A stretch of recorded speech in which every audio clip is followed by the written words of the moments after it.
Okay, so we are talking about three pramans: Pratyaksha Praman, Anuman Praman, and Sabda Praman. The modern science relying on these other two, but the Sabda Praman is oral reception, like Vedic, like Shruti, it's hearing. So from authorities, that is what Sabda Praman is. So in Pratyaksha Praman itself, you see direct sense perception. It is called direct sense perception. What you see is what you believe. That's what scientists do, right?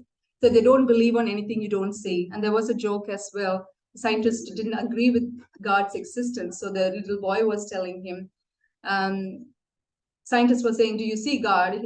The family of the little child says, no, we don't see God, but we know that God exists. And he says, if you don't see it, I don't believe it. I have to see it. Then the little boy asked, so do you think you have intelligence? And the scientists say, yes. Do you see your intelligence? The man say, no. Then how do we believe you are an intelligent person? So it's simple as that. So there are some level of visibility and invisibility which we need to put faith on. And Srila Prabhupada says as well that some believe in newspaper, media, television and things like that. And we believe in Shastra, simple as that. And it's up to one's individual's choice whether they wanted to believe in Shastras.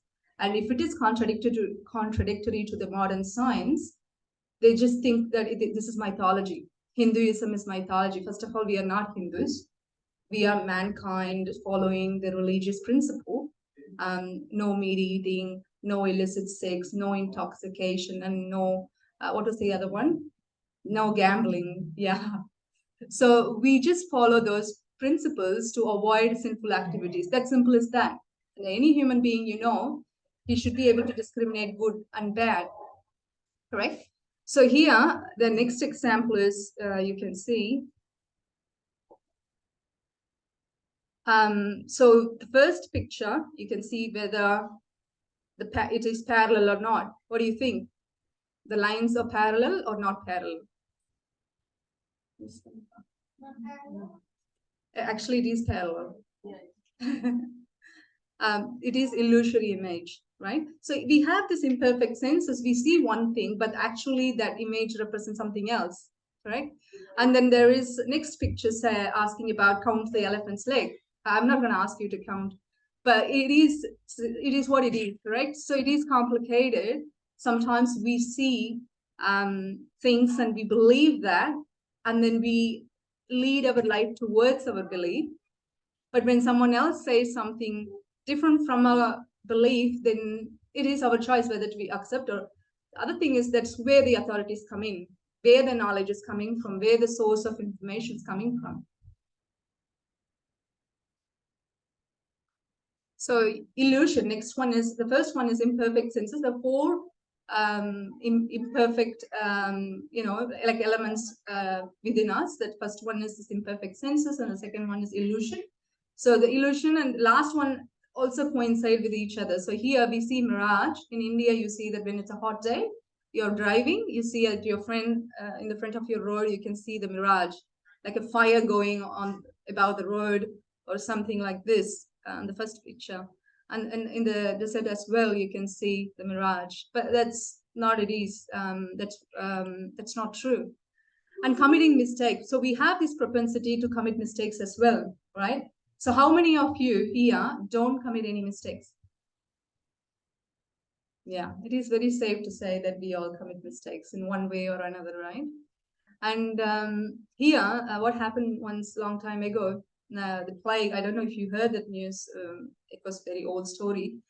So the plague, the doctors or whoever, the scientists, they declared that, yeah, the plague caused by cats, and they started to wipe out the cats' heritage. And then they later found out that, no, it's rats. Now, because the cats no longer, they're rats multiplied like thousands and thousands, now they were in real trouble. So this is like another example for committing mistake. And cheating propensity. We don't want to get into Darwin's theory.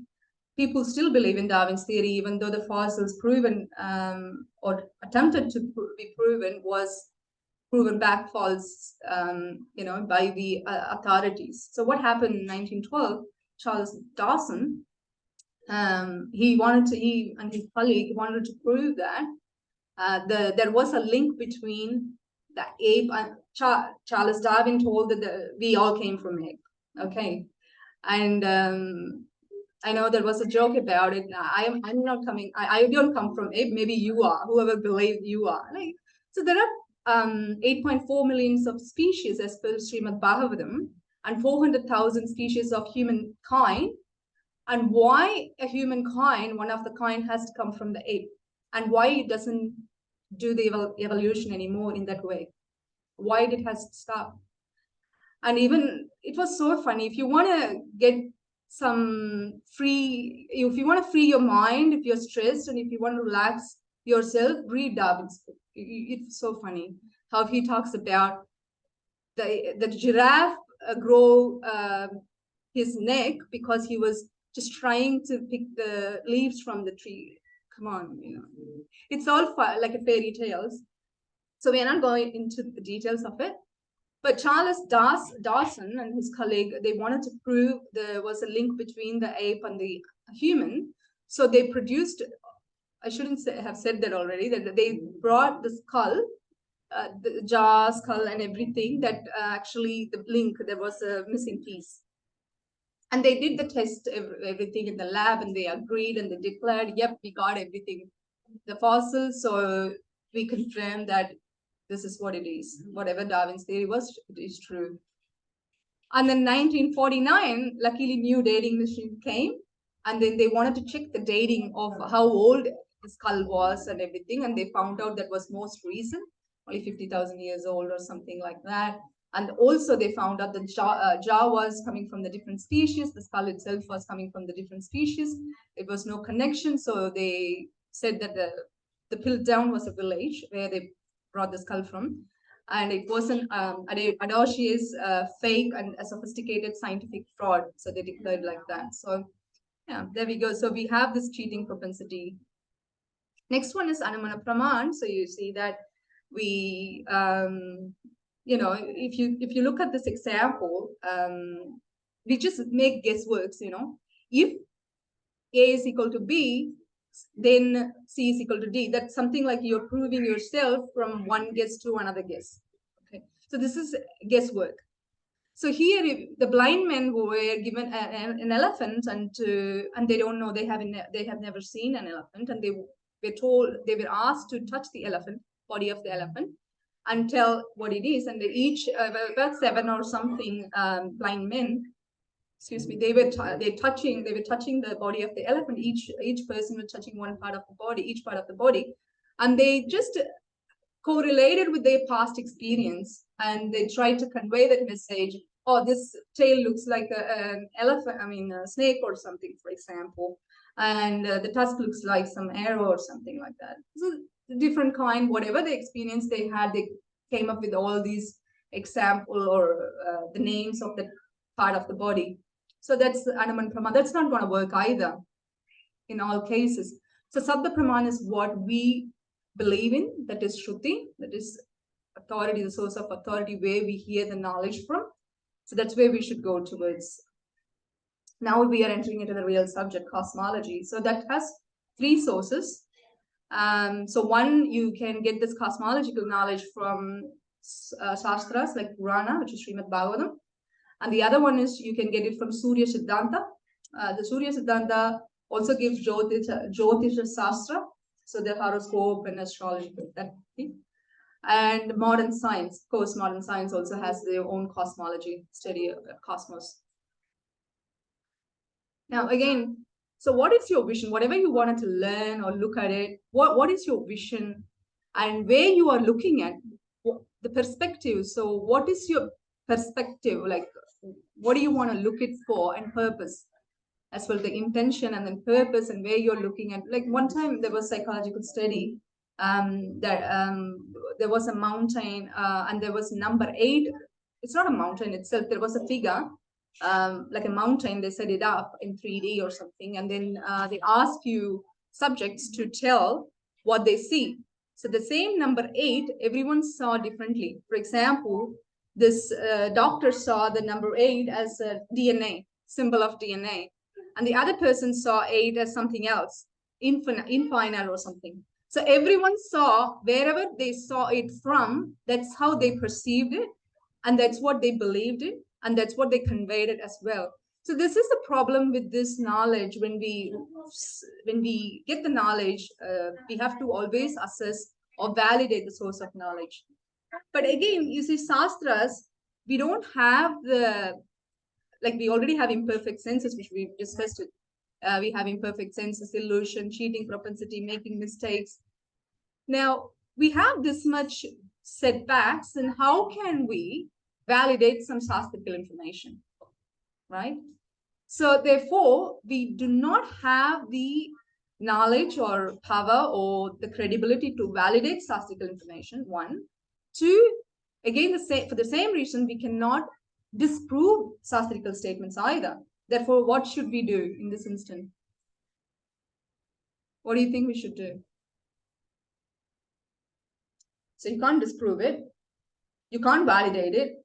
If between the pole star and the Bhuloka, the distance is about, so let's say 80 miles, 80,000 miles height.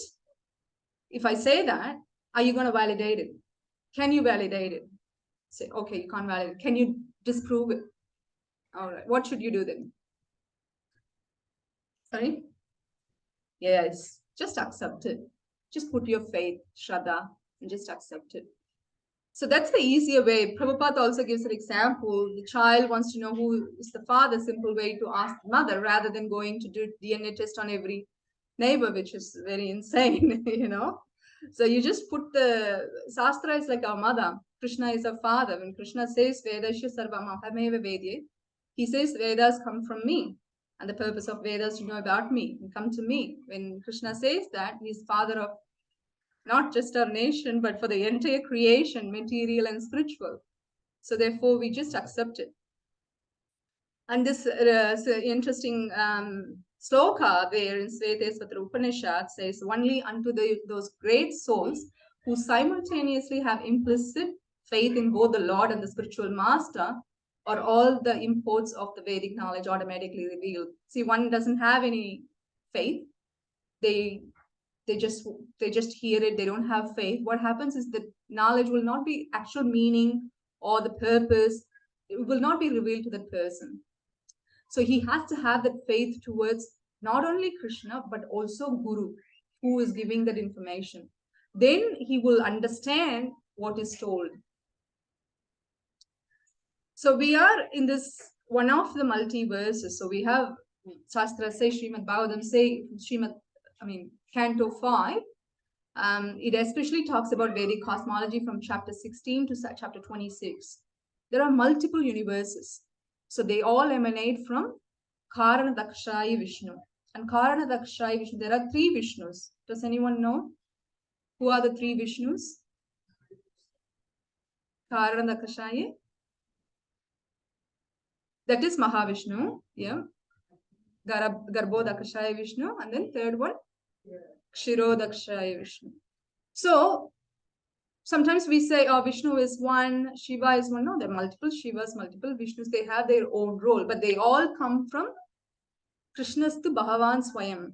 Bhagavatam says that it is all coming from Krishna. Krishna is avatari and everyone else is avatar. And other, like for example, Shiva or Narada, they are part and parcel of Krishna. Like we are all as well, so are we. So Mamai Vamsa Jiva Loke, Jiva Bhuta Sanatanaha. So Krishna says 15.7 Bhagavad Gita.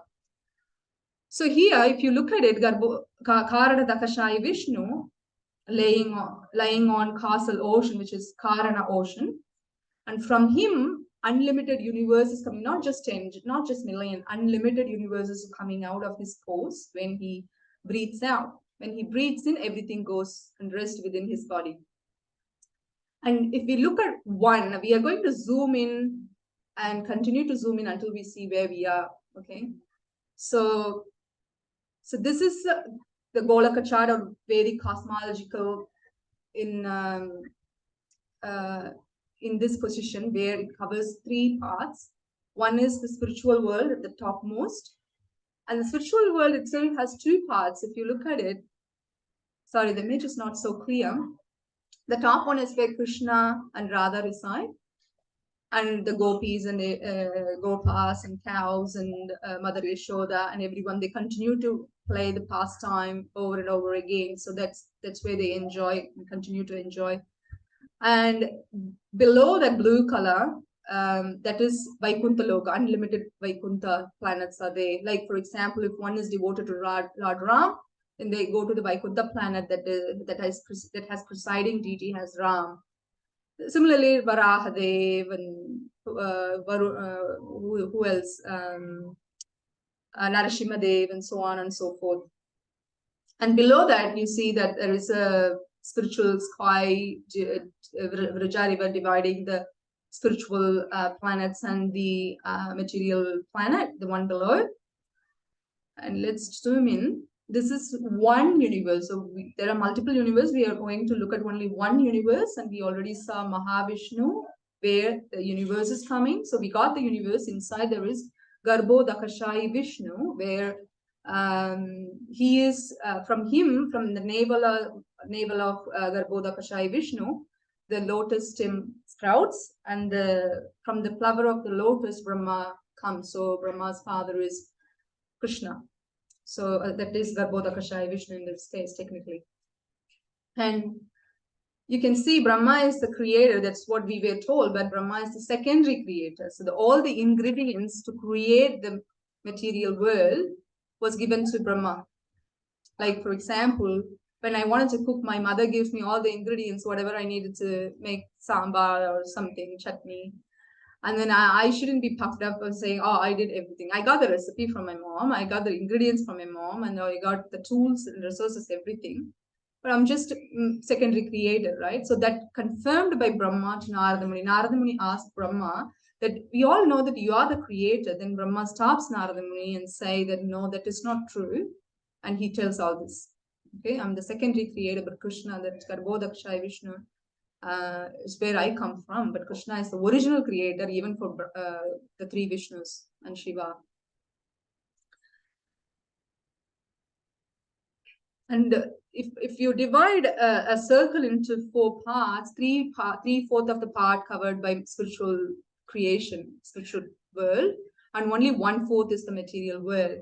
So when we look at this one universe, we see that the Bhuloka is in the middle. That is where Earth planet is. Bhuloka is not itself an Earth planet, but in Bhuloka there is Earth planet.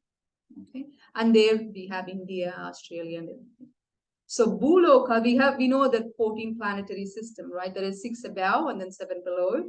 The below are lower planetary systems. They are called subterranean heavenly planets. They don't have sun or anything like that, but they have this gem that glitters and that becomes a luminary for the planet itself. And below Bhuloka, you see Atala, Vitala, Sutala, Mahatala, Talatala, Mahatala, Rastala, Patala. And between Patala, that is the lowest planet, between Patala and Garbho Dakashai ocean, that is where the 28 hellish planets are. We will talk about that briefly in a couple of slides later. And I'm so interested in learning about the hellish planet. If you wanted to learn more, Garuda Purana has some information, more information. And Bhagavatam, also 26th chapter, will tell you from 5th canto. So when you go up to about the Bhuloka, where Bhuvarloka, where Rakshasas and ghosts live, and about that Swargaloka, where the heavenly planet, 33 million, we say Mupatti Mukodi Devas, we say that it's 33 crores of demigods and demons. And then Maharloka is where sages, and then Janaloka also sages, and Tapaloka. This highest planet, when you go higher and higher, you need to have the qualification to go to those planets. But there is a book written by Srila Prabhupada, Easy Journey to Other Planets. You can do that by doing meditation, yoga practice, but Krishna doesn't recommend it. So he says in Bhagavad Gita, chapter 6, Yoginam api sarvesham bhaktadenandaratmanaha. So Bhakti Yoga is the topmost. Therefore, you don't have to do any Jnana Yoga, Ashtanga Yoga, or even Karma Yoga. So Karma Yoga we all do as Nishkama Karma Yoga, which means without desiring for the fruity results, we just do it. and leave the results to Krishna. So that is what recommended to Arjuna also in the beginning, but then Bhakti Yoga was the topmost that he declared it. Krishna declared it 6th chapter. So therefore, even if you do karma, which is activity, and you continue to do that, but we keep Krishna in the center, then that is fine, absolutely fine. We don't have to worry about the ladder, yoga ladder itself. And the topmost loka is the Satya Loka where Brahma lives. And you see that Mother Durga is the in charge for this material world, like Lord Shiva and Mother Durga are the in charge. And what else here? And if you see the Brahmanda, so the Brahmanda is covered by the shell, 7 layers, that earth, water, fire, air, ether, and then mind, intelligence, and ego. Okay, there are 7 layers. So you see that here, the more detail, but again, the same thing, we already discussed it, the shell of Brahmanda and the Brahmaloka, Tapaloka, and everything. And then lowermost where the Patala, right? So between that, we saw that hellish planets, Pitruloka is also there. And Pitruloka is where Yamaraj resides. So which we covered it. So we'll talk about Mount Meru in a minute, but this tells about the distances, height, altitude, and everything. So, and again, we're not going to do anything about it, even if we know it. At least the information is there. And there are 28 hellish planets. For example, one who kills an animal for eating, they go to a particular hellish planet. There are like Tamisra, Tamisra, Ruru. Ruru is where Ruru is like an animal creature that cause the suffering to the person who caused the suffering in his previous life to the animals. So the same animal takes birth in a Ruru form. And then there is Maharuru, hellish planet also, where even worse, they go blind. On the way, the Yamadutas drag the soul with the suitable body. See, we have this material body, right? So when the material body is compatible with this Earth planet, if you want to go to the Sun planet, you need to have another compatible body, or Moon planet. But the residents who live in Moon planet or Sun planet, they have their own way of bodily features that they can survive. And we think that no one lives there and it's alien, nothing like that. People live there. Vivashwan is the sun god, he's king of the sun planet. And King Soma is the king for the moon planet. Like that, Indra is for heavenly planet. And we have so many demigods, as we said, 33 million. So they have their own, they're all agents of Krishna. They do their own things. For electricity, for government, we have this electricity department and tax department and everything. So Yamaduta, I think they're kind of coming more like a tax department, like, you know, punish really if you don't pay tax like that. So Yamaduta is very strict. And when they drag the body of the soul, when the soul left the previous body, and for whatever reason, he left the body, he drags, the Yamadutas drag, and his person crying so immensely with the pain, the suffering pain. And he even goes blind. He faints on the way to Yamaloka. You see, going to Yamaloka is not, he can catch Brisbane public transport or something, or flight or something. They just drag the body. So throughout the journey, they are suffering. So that suffering itself, before even going to the actual destination for main suffering to take place, they already started suffering. So this way, but the funny part is they never learn the lesson. We never learn lesson. We continue to take birth in the material world again and again, and continue to do what we do, causing the suffering to other living entities, whether like loved ones, mentally, emotionally, or physically being abusive to them, or pet animals. Even if we cause any suffering to the pet animals, there is a particular planet, hellish planet, where we need to go and suffer. So there's so many sufferings you can see. We will be, so the planet where we will be put in the hot oil is because when we have actually cooked the meat in the hot oil, so the same suffering. Because you see, in a Lord's perspective, Lord is the child, God, we are the children of the God. And if you have 5 children, and these days we don't have 5 children, but those days we did. But let's say we have 3 children and 1 child is good and second child is not good, but still father and mother support the child, right? And if first child causes any trouble to the second child, and father stands up for the second child and punishes or makes sure the first child learns the lesson in one way or another, it's exactly is what happening by law of karma. We shouldn't think, oh, this is mythology, this is not true. That's up to us whether we believe it or not. But when we go through the suffering, then we will realize, we will remember whatever we did. That memory will come during the journey and think, oh my God, what have I done? And Canto 3 talks about the child in the mother's womb crying, I don't want to take birth again because this is so much suffering in the womb where the worms biting me, and I am in the middle of the stool and pus and bile and mucus, and I don't want to be in this place like this for 9 months, or to speak of coming out of the material world where it's even more worse is waiting for me. So this is something we all should learn and remember the facts, that what are the things that we could avoid. That's why if we simply follow the 4 regulative principles, no meat eating, no illicit sex, no intoxication, no gambling, that's it. You don't have to worry about anything else, because that covers the satyam, the dharma, and we just simply live our life normally. That way we are not causing any sin to any other living beings.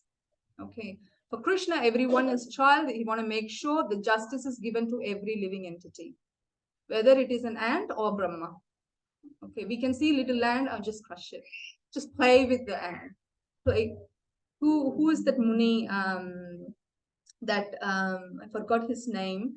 When he was a child, he played with an ant and he poked the ant's bottom with the thorn.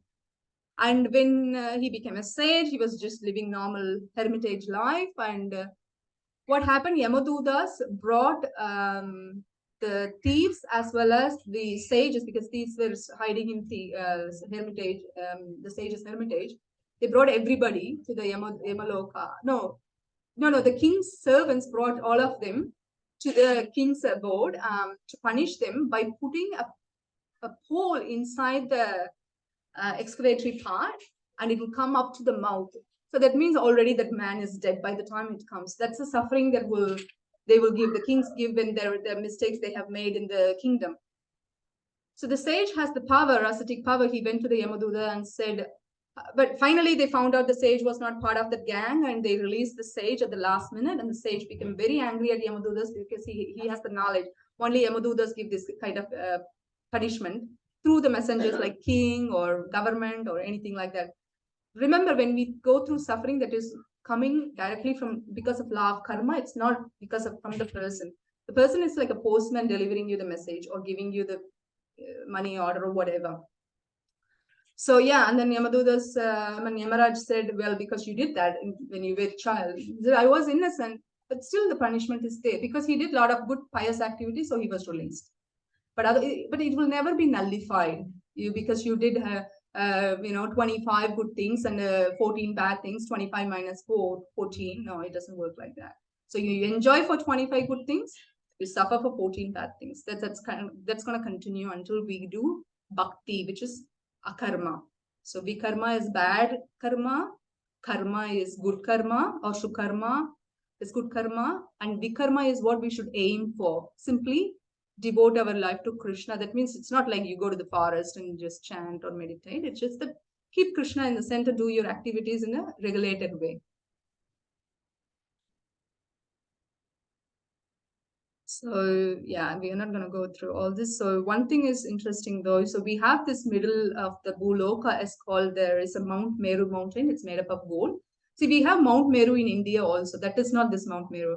So Meru means mountain. So Mount Meru, we call every time we see a biggest mountain. There is Sumeru also. But this one is golden mountain called Meru. And that is in the middle of this Bhuloka. You can see that in the middle planet there are 7 islands. Jambudweep is the middle one. Don't worry about all others. But every island is divided by an ocean. So there is salt oceans where we are floating on, and there is sugar ocean, liquor ocean, ghee ocean, milk ocean, and yogurt ocean. So people won't believe, come on, there is a milk ocean? What are you talking about? But you are next to the salt ocean. Why can't be the yogurt ocean as per the scriptures, right? We should again put our faith before we start criticizing something that we can't even validate or disprove. We should just first put the faith and start, reading. And Jambudvip is in the middle place where you see the green color. And that was created by King Priya a long time ago. He wanted to have more sunlight, so he made a chariot that is as luminarious as the sun. And then he started following the sun so that the sun light still come to the planet where he was, leading. So, but then they had the Brahma and the great demigods have to stop them. No, you don't do that. This is natural thing what's happening. Sun God is doing his job. So whatever the sunlight you get is what you get in 24 hours. So yeah, then he stopped it. And that's when he made the 7 islands. So that the island, one of them is Jambudvip. That's where we come from. And if you look at it, Jambudvip has, it's like 9 versas. And the 9th versa is the Bharata Varsha, the last one in the south. And you see it's surrounded by the salt ocean here. And Bharata Varsha was where we come from. In Bharata Varsha, there are 9 khandas. And 9 khandas, one of the khandas is Bharata Khanda. That is where we come from again. Okay, Bharata Varsha and then Bharata Khanda. And the earth comes from there. And top of the Sumeri mountain, that is Golden Mountain, you see that Brahma's place abode. But Brahma and these demigods around Indra, Varuna, and etc., they live here also, but they have their own abode as well at the top in Svargaloka and Brahmaloka. They have the power to reside, like how we have holiday house in Gold Coast and the main house here, so they come and go. So this is where we are. You see the Earth planet, that's the Bharata Varsha, and then Bharata Khanda, and then there is Earth planet. And here we are, Hare Krishna Temple. Welcome back again. So that's us. So where we wanted to go is our goal. Okay, so we just need to go to Vaikuntha Loka, where Vaikuntha means no misery, the place of no miseries. Okay. And second. Okay. So Vaikuntha Loka or Krishna Loka, even topmost Loka, higher than Vaikuntha Loka. Vaikuntha Loka, again, unlimited planets. It's not just 1, 2, or 100. Unlimited Vaikuntha planets, and then top of that is one Krishna Loka or Goloka. That's where Radha and Krishna reside. And to go there, we need a lot of qualification. Like, for example, to come to Australia, how many of you have to apply for permanent residency? No one? Yeah. Surprisingly, no one. So, of course, everyone has to come here through some kind of visa, right? Unless we were born here, still if you were born here, you have to get the certificate of citizenship. Otherwise, you won't be allowed to stay here. Similarly, you need this qualifications to stay at one place or travel to another place. Same thing with the Vaikuntha Loka also. You need to create that, qualifications. What are they? Just chant Hare Krishna. Just chant with me. Hare Krishna, Hare Krishna, Krishna Krishna, Hare Hare, Hare Rama, Rama Rama, Hare Hare. So if you look at the third picture right above, so Krishna is waiting to welcome everyone. Okay, because we are all children, like father missing the children. When the children is so rebellious and leave the house, and father always makes show or makes all the efforts to, get the son back to the home, right? Similarly, that's what Krishna is doing as well, sending his representatives like acharyas, right? Or books, Srimad Bhagavatam and Bhagavad Gita. So he makes all the necessary steps, but we are very ignorant, so we are not following that. Paramatma is Shirodakshaya Vishnu. We saw Garbhodakshaya Vishnu's place and Karanadakshaya Vishnu, the residence, but the Shirodakshaya Vishnu is in our heart, Paramatma. He resides in our heart. And he lives with Dhruvaloka. His primary abode is Dhruvaloka with King Dhruva, but in everyone's heart as well, to make sure we are, we become better person. But we are missing the point, and we continue to do what we do. So if we simply chant Hare Krishna, that Cheto Darpana Marjanam, so that purifies our heart, one day or other we will get there. Okay, and Krishna is waiting for us. And Srila Prabhupada ki. Thank you. And once again, this is in the memory of Kadamakanna Maharaj, His Holiness Kadamakanna Maharaj, who departed this material world gloriously in Vrindavan on 9th of March. And let's pray to him so he can give his blessings to all of us here, so we can proceed our spiritual journey in more conducive way. All right, thank you very much. Hare Krishna. Now I will pass this on to Temple President, if you would like to say a few words. Thank you. Hare Krishna.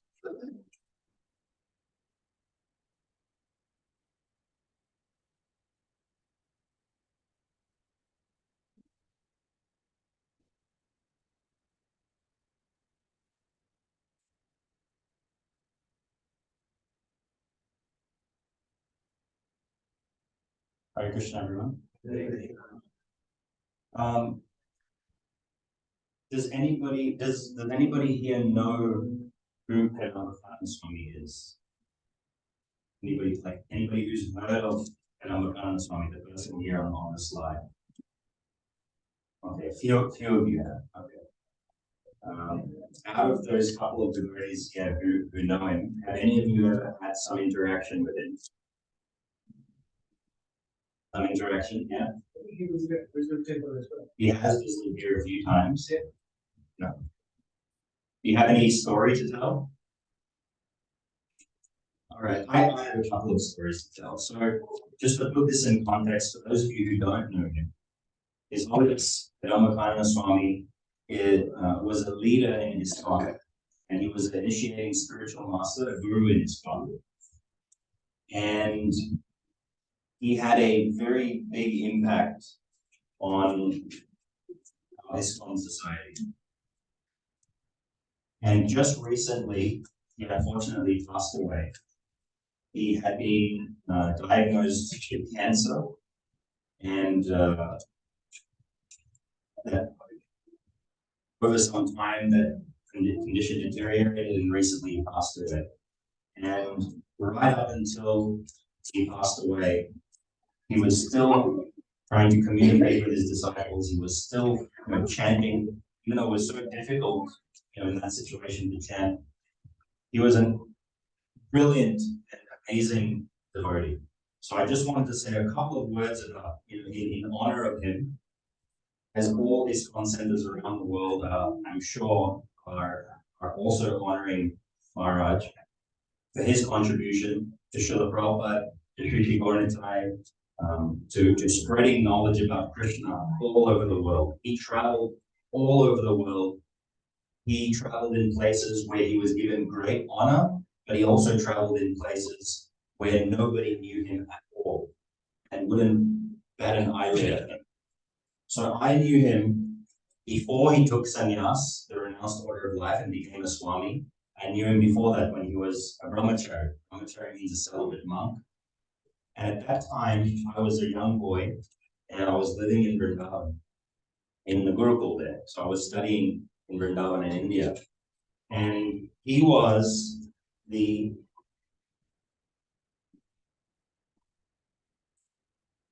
temple president at that time in Vrindavan. So he was my temple president. And I was a young boy studying in Gurukul. And I have memories of him where, for those of you who know, Padamabhakana Swami leads the most amazing kirtan. I mean, fired up kirtans like you wouldn't believe. And it was the same before also. It was the same when he was a brahmachari, when he was the temple president in Vrindavan. So us young boys, we used to wake up every day at 3:30 in the morning. And on Sunday, we got to sleep in. One day a week we get to sleep, right? In the Gurukul. So on Sunday, we got to sleep in all the way until 5:30. So that was a big luxury for us. So what that means is on Saturday night, we used to go to the Guru Arati, which we're about to do now. So in Vrindavan, also we used to go 7 o'clock, 7:15, and we would go to the Guru Arati. And my favorite times were when the temple president, at the time, Prabhu, who later became Swami, when he used to lead the kirtan, and was so fired up, was so wild that we were dancing and dancing, and he wouldn't stop. And then eventually the curtains would close, and they would put the deities to sleep, and all the guests would leave the temple, and they would even close the doors of the temple, and we would still be going. There would be some Gurukul boys and a couple of the devotees and Kanamakana Maharaj, and we would be doing crazy kirtan until late into the night. And then the managers of the guest house, the Krishna Balaram guest house there, the ISKCON Brisbane complex, would come along because they'd be getting all these complaints from all the guests. There's so much noise, we can't sleep. And they would come in, the manager of the guest house would come in and open the door, very angry. Like, why are you making so much noise in the night? Oh, it's the temple prisoner. I just have a room, no problem. And he would walk back up. And for us, it was just so nice that he would spend this time. Imagine managing a ISKCON complex like Vrindavan and how much difficulties come with that. I can't imagine. This is a tiny little place, and my head's exploding all the time. Like, so what he was doing, I can't even imagine. And he used to spend that time with us and make sure that all of the young devotees were always kept enthused. Always was very friendly with all of us. So one day, he used to live in the same building as me, in the Gurukul building. And so one day, I woke up in the middle of the night. I needed to go to the bathroom. And in India, now it's a little bit different, but back at that time in India, unless you were in a big city, oftentimes the electricity would get cut off. Any of you who were living in India in the 90s, for example, like that was pretty, like, took it out, generator out, and turn the power back on.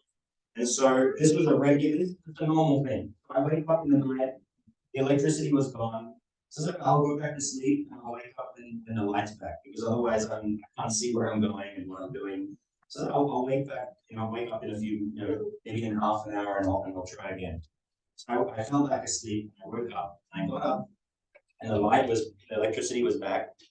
So I went to the bathroom, and the bathroom door was chained up. It was locked and chained, which is very unusual. And so then I went right to the other side of the building and went to another bathroom.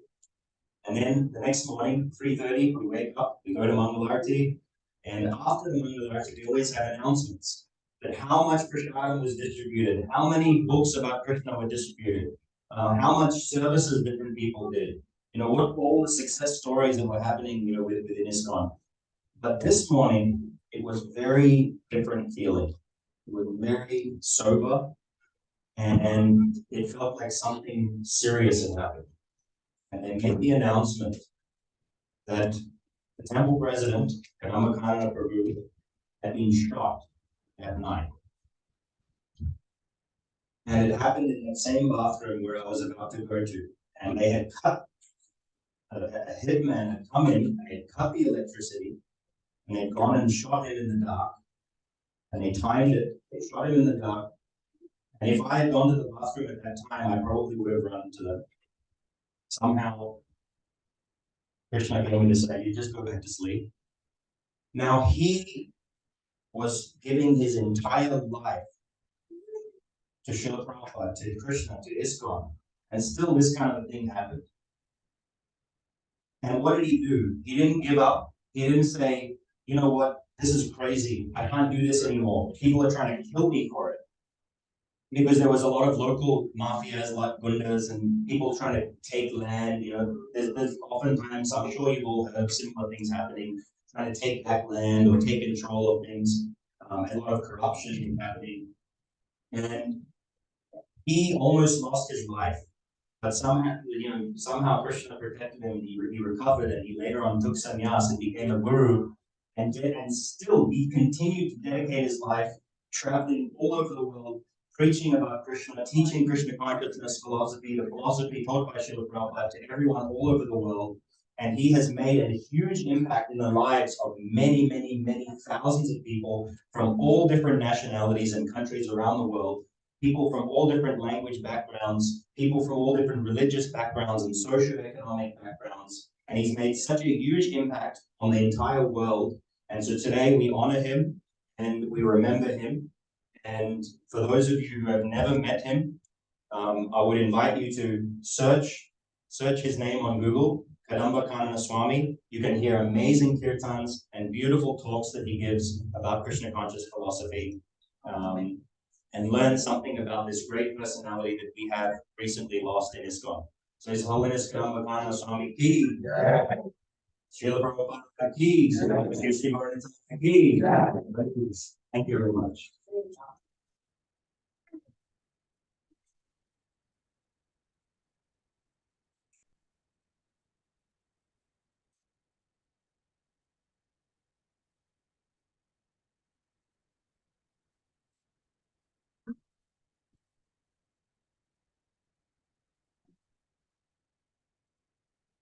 Maybe when you do the announcement.